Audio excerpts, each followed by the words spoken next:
नमस्कार। चंद्रकांत भट्ट अमेरिका से। क्या कभी आपने सोचा है कि कोई इंसान सैनिक बनता है, रक्षक बनता है, तब उसके दिल में क्या होता है? वो ऐसा ही कहता है कि मैं तिरंगा फहरा कर वापस आऊंगा, या फिर तिरंगे में लिपट कर आऊंगा, लेकिन मैं वापस आऊंगा जरूर। I will come back after hoisting the tricolor, or I will come back wrapping it, but I'll be back for sure. ये लोग ऐसा कहते हैं, और आज सेवा के नाम सत्ता में बैठे एमपी, एमएलए, कॉरपोरेटर्स, सरपंच और न्याय की कुर्सी पर बैठे जजिस और वो साधु संत, कभी सोचा है ये लोग सिर्फ बातें करते हैं? अगर कोई शहीद होता है तो सिर्फ 2 फूल चढ़ा देते हैं और फिर भूल जाते हैं कि उसके बच्चे, उसकी पत्नी, विधवा पत्नी, उसमें माँ बाप, बूढ़े माँ बाप की हालत क्या होगी, कभी सोचते ही नहीं है। चलो आज मैं एक ऐसी कहानी आपको बताऊं, शायद आपके लिए, युवाओं के लिए, आज के युवाओं के लिए इंस्पिरेशनल हो। दिल्ली के साउथ ब्लॉक में एक मीटिंग हो रही थी 10 दिसंबर 1971 की उस दोपहर। विदेश मंत्री सरदार स्वर्ण सिंह के साथ रक्षा सचिव, गृह सचिव और विदेश सचिव बैठे हुए थे। प्रधानमंत्री के मुख्य सचिव और आईबी के डायरेक्टर भी थे। वो एक वक्त था, टेक्नोलॉजी नहीं थी, कम्युनिकेशंस नहीं था, मीडिया नहीं थी। तो युद्ध शुरू हुए 7वां दिन था, पर अभी तक कोई ऐसी बड़ी खबर नहीं आई थी जो जीत की गारंटी दे सके। मैं वही तो कहता हूँ कि मीडिया नहीं था, कम्युनिकेशंस नहीं था, वेपन्स इतने नहीं थे।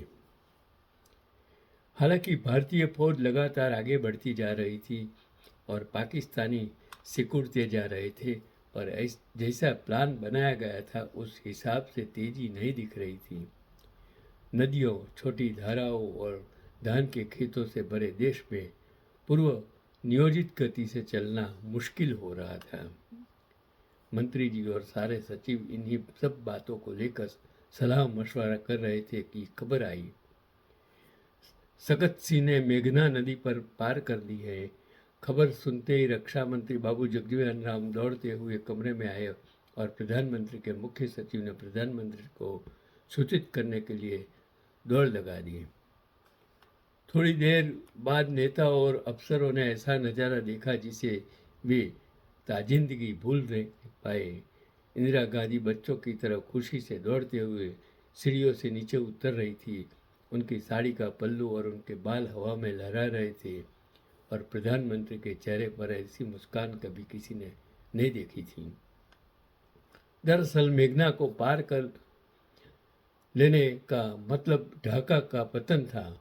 जिस बस कुछ ही दूरी पर थी, सगत सिंह ने बिल्कुल वही किया था जो उन्होंने गोवा ऑपरेशन में किया था। ऑर्डर नहीं थे, वह रोल उन्हें नहीं दिया गया था, बल्कि पूर्वी कमान के कमांडर जगदीश सिंह अरोड़ा ने मेघना पार करने से मना किया था, और सगत सिंह की जी का जवाब था, जग्गी भले मर जाओ पर आऊँगा जरूर, Jaggi over my dead body. उन्होंने मौका देखा और बढ़ चले। 71 की जंग का यह अकेला ऐसा कदम था जो मानेक शॉ के डायरेक्ट ऑर्डर की छाया में नहीं हुआ था। उसका अर्थ ही यह नहीं कि सैम और सगत में किसी अनबन थी, की खोज की जाए।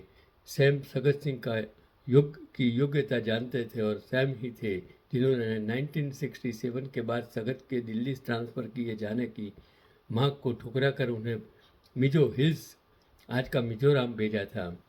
वे जानते थे कि यह सगत सिंह है जो वहाँ शांति ला सकते हैं। मिजो हिल्स सगत के प्रयासों ही शांति लौटी थी और इसके लिए उन्होंने परम विशिष्ट सेवा मेडल PVSM दिया गया था और बांग्लादेश को आज़ाद कराने में विशेष योगदान देने के लिए उन्हें पद्म भूषण पुरस्कार दिया गया। मज़े की बात यह कि कायदे से तो उन्हें कोई सैन्य पुरस्कार मिलना चाहिए था। इससे पहले मिथैया और थोराट को क्रमशः पद्म भूषण और पद्मश्री मिल चुके थे, पर वह संयुक्त राष्ट्र संघ के काम में उनके प्रदर्शन के लिए दिए गए थे और सगत सिंह पहले अफसर थे जिन्हें युद्ध में योगदान के लिए गैर युद्ध पुरस्कार दिया गया था, शायद इसलिए कि सेना का अनुशासन भंग हुआ था। सेना चाहकर भी उन्हें सम्मानित नहीं कर सकती थी। जिस कमांडर का सबसे बड़ा अचूक योगदान था, जो सबसे अधिक सबल रहा था, उसे नागरिक पुरस्कार मिला और कई दूसरे अफसरों को सैन्य पुरस्कारों से नवाजा गया। देखिए, यही हमारे समाज, हमारा देश की परिस्थिति है कि एक इंसान देश के लिए अपने आप को कहाँ तक, एक सैनिक आपकी रक्षा के लिए क्या कर सकता है। आज मैं उनको सलाम करता हूँ। आज का पैगाम आप भी, हर नागरिक, भारत के या अमेरिका के सैनिक हो और अपने देश के लिए आपकी वफादारी, अगर ईमानदारी है, देश प्रेम है, देशभक्ति है, तो आप जता कर सकते हैं। यही आज का